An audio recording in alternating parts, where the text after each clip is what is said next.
Hey, what'd you guys think of my super 80s intro? I had fun doing that one. I think it fits this watch that I want to share with you guys today pretty well. This is the Sistem51 Hodinkee Vintage 84. This was lent to me by my friend Lee. He's a watchmaker. This is his personal vintage 84. So big shout out to you, Lee. I appreciate you letting me spend some time with this cool release. So let me start by throwing some specs here on the screen so you guys can see the size of this piece, the dimensions, how it may wear compared to your other watches. It's really cool, actually. The case is made out of plastic, and it's on this integrated silicone rubber strap, so it ends up just being very, very comfortable, very light on the wrist, and has some serious presence. I love the dial. I'll show you some macro shots here. You can see a brushed aluminum dial with a warm radial sunburst finish.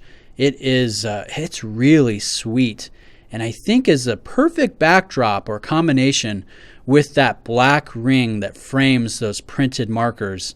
I really think that this is a strong look, and it is based off of a Swatch, a quartz piece from 1984. So that's where this gets its design inspiration, and then the name Vintage 84. And Hodinkee just did a very nice job of taking that design DNA and kind of infusing it into this modern Sistem51. They did a nice job. I like the date placement at the 6 o'clock position. I think it does strengthen the symmetry. And my favorite part's actually those red dots. They're not random. It's not a constellation. Those are actually places where you would find a jewel, underneath this dial in the automatic movement. So that's pretty interesting. This is the movement. This is the Sistem51. It is comprised of 51 separate components held together by a single screw, entirely made by automation, by robots. And what's impressive is you have a 90-hour power reserve and a free-sprung balance wheel. So just the tech, how they make it and how they print it with this really psychedelic color tone here just ends up being really fun and funky. So I really like that. There you get the rotor spin there. It's kind of loud, but really fun to look at. This is a fun watch. This is, an affordable piece. It comes in at $150.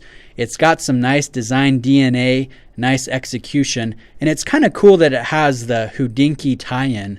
So what would be the negative aspects to this piece? I think there's really only two. The crystal, as you can see, has a couple scratches in it. I would love for Swatch to just put in a nice thin sapphire to help with the scratch resistance. I think that would be a welcome addition. And then the only other thing to mention is the silicone strap, although it is very comfortable, is kind of a dust magnet. So just be aware of those couple things. Other than that, this is a really fun addition. It has some serious presence on the wrist, and I just like how it pops. This is a fun one. So big thanks to you, Lee, for lending this in. I think it's pretty cool. Right now, it is sold out. So if you go to the Hodinkee website, you can put yourself on a wait list. So I assume they're going to be doing another run, which I think is a wise idea. But anyways, let me know if you guys have any questions. Please reach out to me. Thanks for watching, and I'll catch you in the next video. Cheers.